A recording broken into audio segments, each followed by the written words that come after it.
Hi, my friends. Today I want to present you a new story. Enjoy watching it. I was 7 the first time I realized my parents weren't like other parents. Other kids went to bed with bedtime stories and gentle kisses. I went to bed with blaring music shaking the walls, the kind that rattled my ribs and made my skull throb.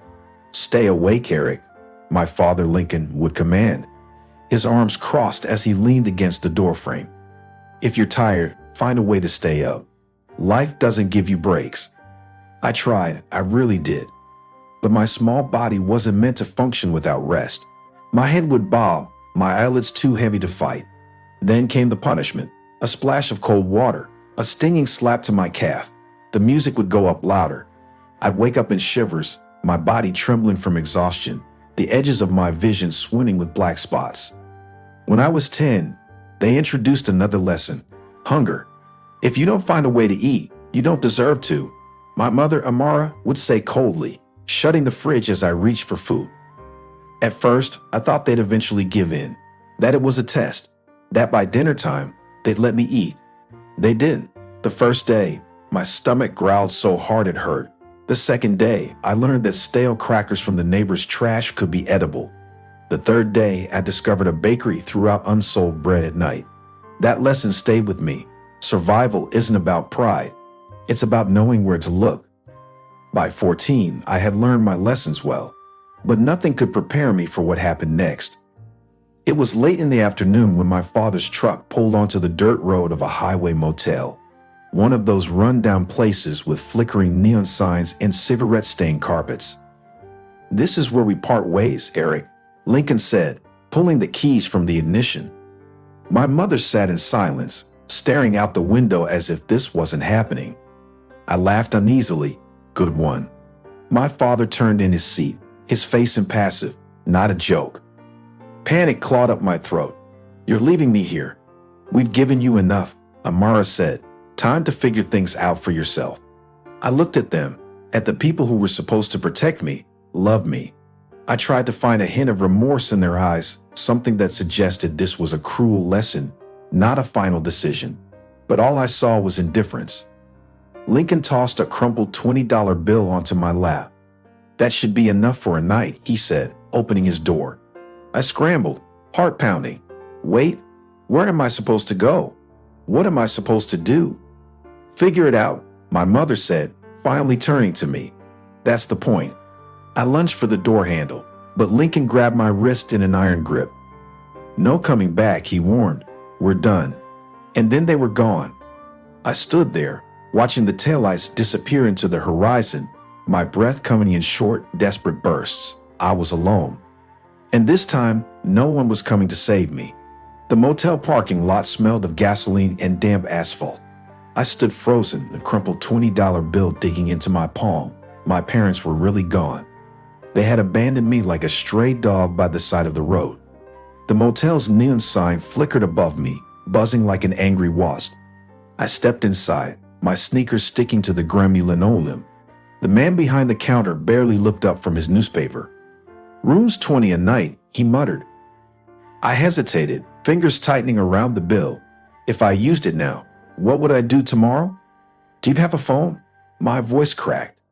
The man jerked a thumb toward the payphone in the corner. My hands shook as I dialed the only number I could think of, my Aunt Kimberly's.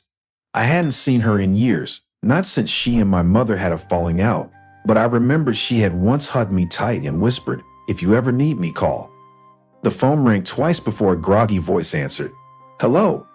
"Aunt Kimberly," I gasped, my throat tightening. "It's Eric." There was silence, then a sharp intake of breath. "Eric? What's wrong?"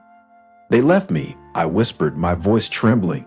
"Mom and Dad, they left me at a motel on Highway 16. A string of curses exploded from the other end. "Stay there. I'm coming." The line went dead. I sank into the plastic chair beside the phone, my body shaking from exhaustion and hunger. Minutes stretched into an eternity before I heard the screech of tires outside. The motel door banged open, and there she was, Aunt Kimberly, her hair in a messy ponytail, eyes blazing with fury. She stormed toward me, gripping my face between her hands. "Are you hurt?" I shook my head, unable to stop the tears from spilling over. She pulled me into a fierce hug, murmuring, "Those monsters." Grabbing my bag, just a school backpack with a few clothes, I followed her to the car. As we drove, she ranted under her breath, "I always knew they were cruel, but this is a new level of evil." She shot me a glance. "You're never going back there. Do you hear me?"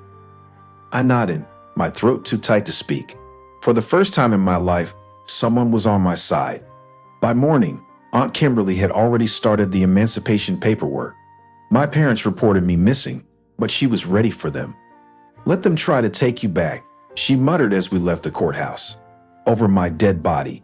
With her help, I finished school, went to college, and built a life far away from the people who had left me to rot. I became someone they never expected, someone successful, and I never looked back. Until 25 years later, when they came knocking on my door. I barely recognized them when they showed up at my office. Lincoln and Amara stood in the lobby, their faces tight with forced smiles.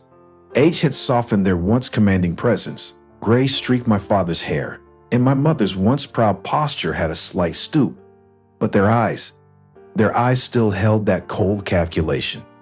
"Eric," my mother breathed, her voice syrupy sweet. "It's been too long." I leaned against my desk, arms crossed. Not long enough. A flicker of annoyance passed over my father's face, but he quickly masked it. "We're here because we need your help," he said.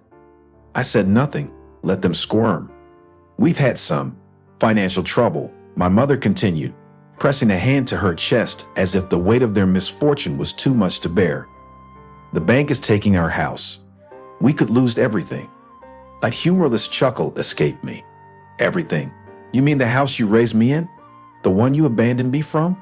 "Eric," my father said sharply, "you wouldn't be where you are today without us. We taught you resilience. That success of yours, you owe it to us." I pushed off the desk and stepped closer, lowering my voice. "You dumped your child in a highway motel and never looked back. You didn't raise me, you discarded me. And now, after 25 years, you think you can waltz in here and demand a payout." My mother's expression darkened. "We're still your parents." "No," I said, voice cold. "You're strangers." My father's mask finally cracked. "You selfish little." I pulled out my phone. "Say one more word, and I'll have security escort you out." My mother exhaled shakily, switching tactics. "Please, Eric. We have nowhere else to go." I stared at them for a long moment. Then, with slow precision, I reached for my checkbook. They watched hungrily as I tore a slip from the pad. Then I ripped it in half. "Here's what you get." I let the torn pieces flutter to the floor. Their gasps filled the silence as I pressed the intercom. "Security, escort these people out." The last thing I saw before the doors closed was their stunned, furious faces. They had come for money. Instead, they left with nothing. And soon, I'd make sure they lost even more. I sat in my office, scrolling through the legal documents on my screen. The purchase was finalized. My parents' former home was now mine. I bought the house the moment the bank listed it for foreclosure. The same house where I had shivered through sleepless nights, endured starvation, and learned that love was just another word for control. It was mine now, and I had no intention of saving it. It wasn't about money, it was about justice. The same walls that had echoed with their cold-hearted lessons would soon crumble before the world's eyes. I had prepared everything meticulously. I compiled every document, every recorded conversation, and every witness statement detailing the torment they put me through, starving me, abandoning me, forcing me to fend for myself like a stray dog. I wrote down every swear word, every insult, every cruel word they uttered when they met in my office. Then I sent it all in a single email to every relative who had ever dismissed my suffering. The subject line was simple: the truth about Lincoln and Amara. Within hours, my inbox flooded. Shock responses, condemnations, disgust. No one was on their side now.